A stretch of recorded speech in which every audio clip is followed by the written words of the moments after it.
What's up guys, it's KY Not Kai the Creative, and today we're going to be talking about the Sony FX6. Now, I'm not going to go over a full spec review or even a review at all, but I am going to talk about the essentials that go into my rig when I set up this camera.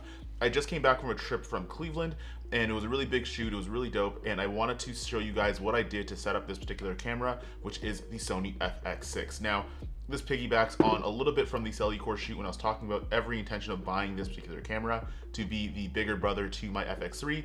And you know what, if you like it, you should probably put some money on it. So this is what we're gonna talk about, the essentials of my Sony FX6 rig. So this is what this camera looks like on its own. It's nice, it's small, it's compact, it fits about the size of my hand. So honestly, if you wanted to have a camera kind of stripped down for some run and gun shoots, when it has all the things that come in the box, it's pretty easy to use. But the first essential thing with any rig is setting up a cage. I'm actually going to use the Tilta Advanced Kit with the FX6, and it's actually a pretty interesting cage because it has everything you need and all the basics that you need all in one kit. You don't have to get extra rods and things like that to get things like V-mount batteries on it. It has a bunch of mounting options with a bunch of 1/4 threads all over the cage. It's super nice, and we're going to put it together.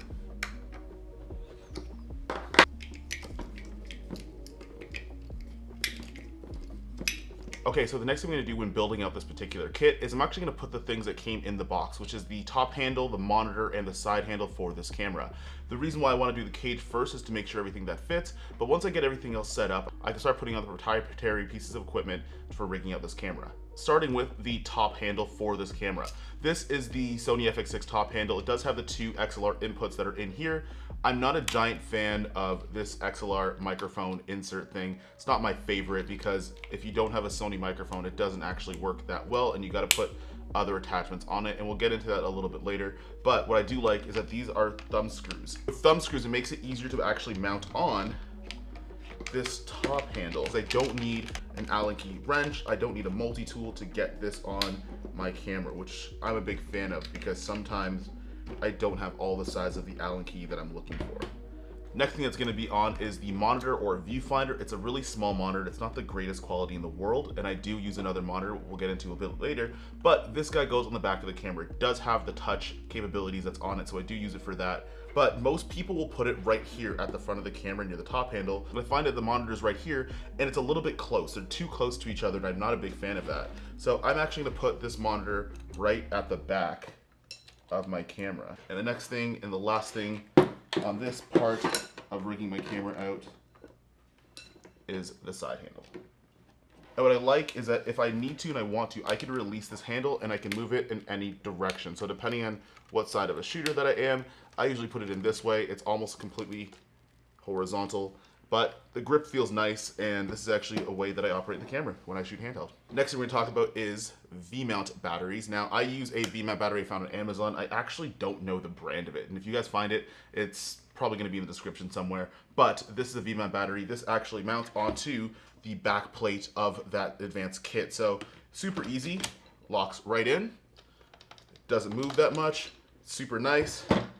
And then we're pretty much almost halfway through setting up this particular rig. Now we're gonna get into monitoring options. Now this is the Atomos Shinobi. This is what I use, and I have been using on all my cameras from the C200, the C70, and this camera as well. And you want to have a monitor mount too. So this is a small rig monitor mount. All I'm gonna do is I'm going to attach the Shinobi. Now, for the sake of where the HDMI plug is placed on this guy, you actually wanna put your Atomos Shinobi upside down.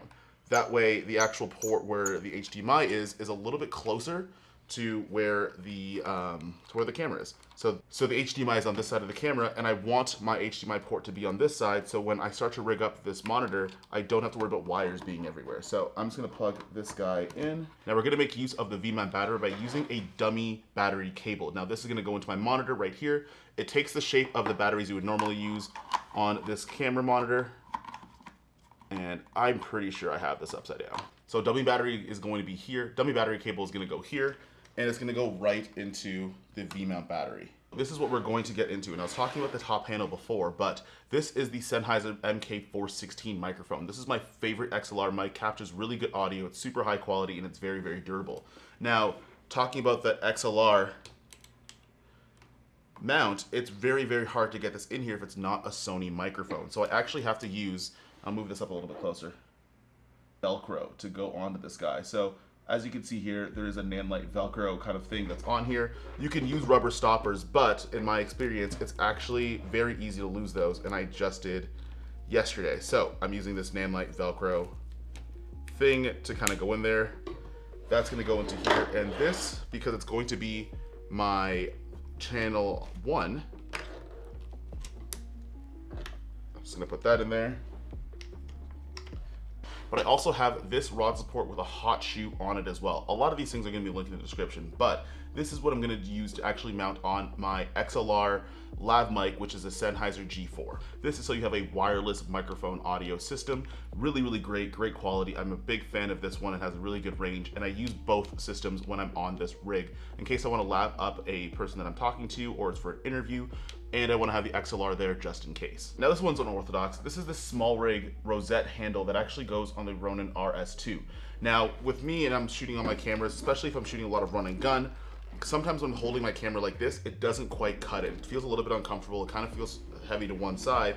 So I'll install this handle right at the top.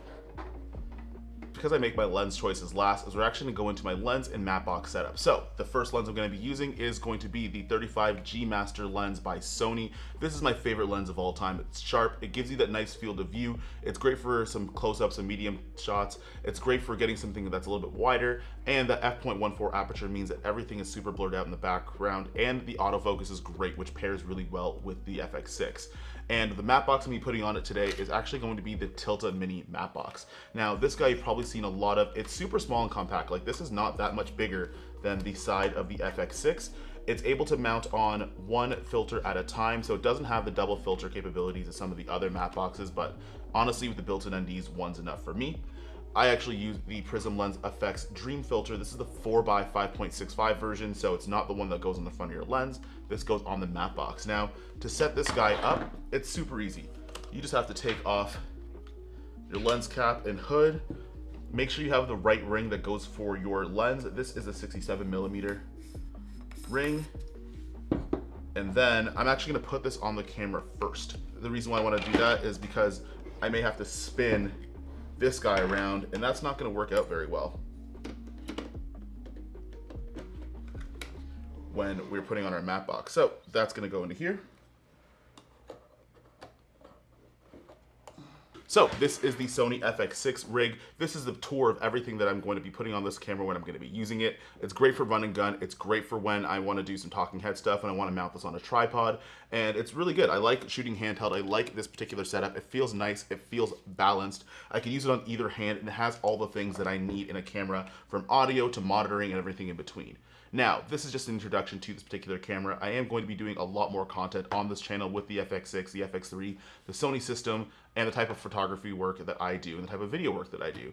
So if you guys like this video and you guys want to see more of these particular rig tours, gear, or just some of the work that I do, make sure you like, comment, share, and subscribe, because we're officially at 1,000 subscribers, which absolutely means nothing to a lot of you guys, but it means a whole lot to me. So I want to make sure that I'm creating really good content for you guys to enjoy. But that's pretty much it for the video, and I'll see you in the next one. Peace.